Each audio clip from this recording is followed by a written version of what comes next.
he's an enemy and she really hates him and he's really messed up. So like it really worked. It ticked all the boxes for me.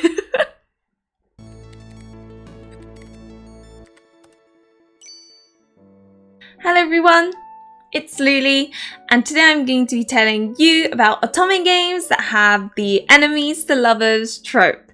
I think this is quite a popular trope amongst anyone who consumes like romance media, so I thought, I can find a little video with them and hopefully this will help you discover an Otome game that you would enjoy next. But before I start, I would like to thank all of those who have supported me and my channel through Patreons, Ko-fis, tips, subs, all of that. It means a lot to me. Also, those who have sort of supported my server through boosting them, I truly appreciate it. And just, yeah, this is all my gratitude being sent to your way. Also, note that though I would not consider any of what I'm doing in this video as spoilers, and where that what you consider spoilers and what I consider spoilers may not quite align. So if you're even a little bit sensitive and you don't even want to know what's on the back of the game, for example, then I would swiftly move on. But anyway, let me start. So the very first one that came to my mind when I was compiling this list is Birushana, Rising Flower of Genpei.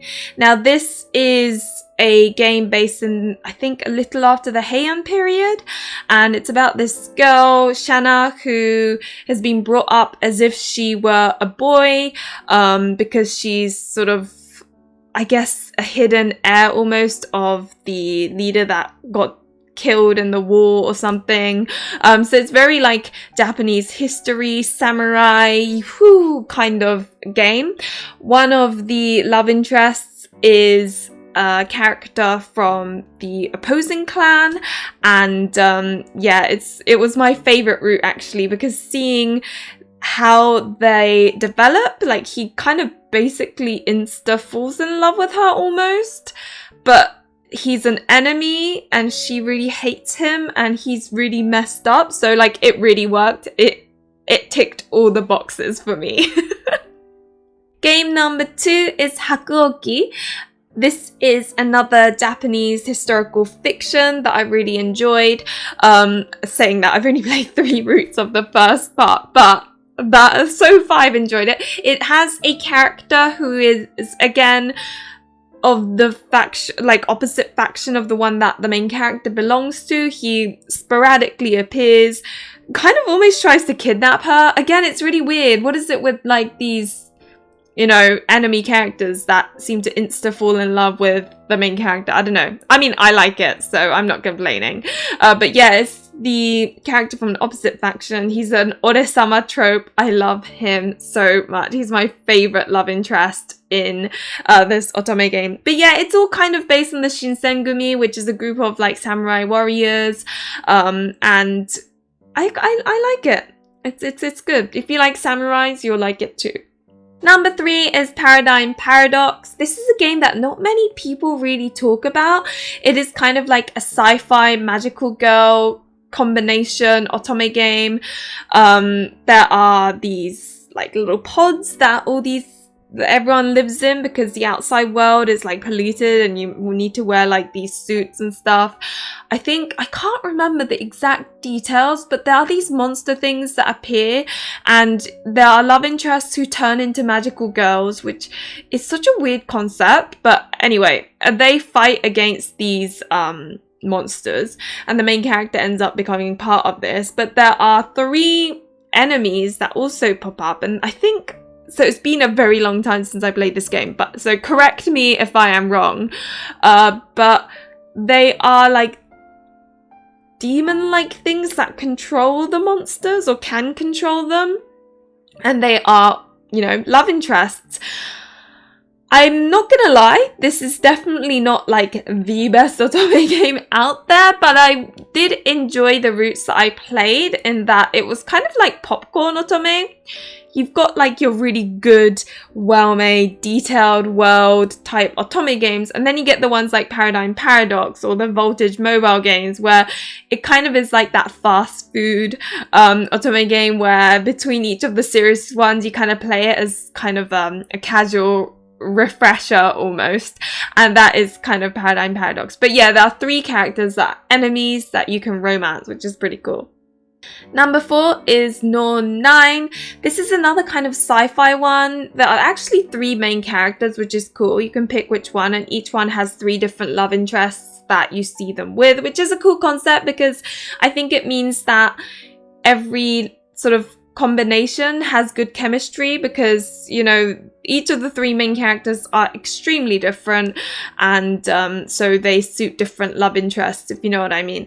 But one of them, I guess you could argue 2 of the love interests in this game are actually enemies, and it's kind of like based on this floating ship thing that as a main character you all have superpowers to help defend the world or something. It's been a while, so again, correct me if I'm wrong with the plot.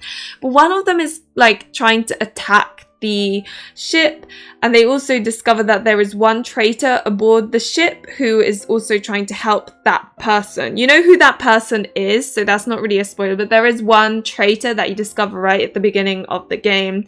You don't know who it is, but that person is also a love interest. So you kind of have 2 enemy to lover type vibe characters.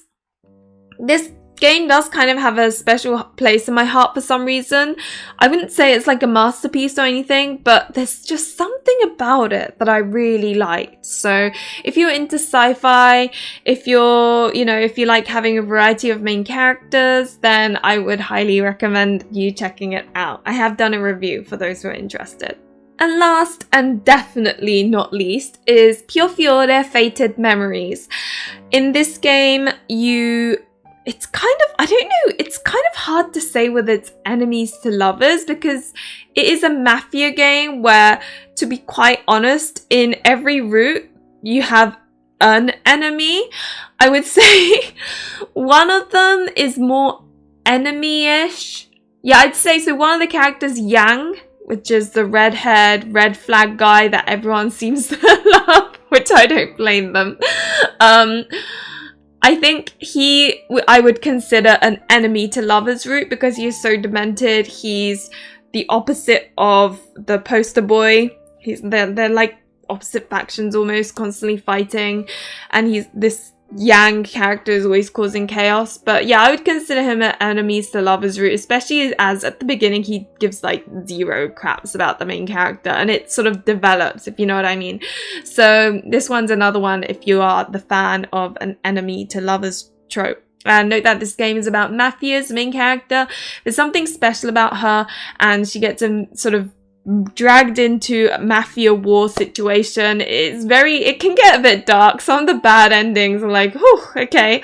So it's not for the sensitive, that's for sure. But if you're feeling courageous, to be honest, it's not that bad in my opinion. But I know some people are particularly sensitive about certain subjects. So in that sense, I suppose it's more on the dark side. But yeah.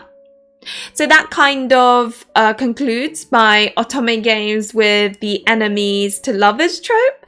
Hopefully one of these piqued your interest.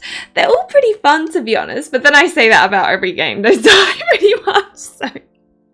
Anyway, as always guys, thank you very much for watching. Remember to like and subscribe if you enjoyed the content, and hopefully I will see you in another one of my videos or streams. Bye!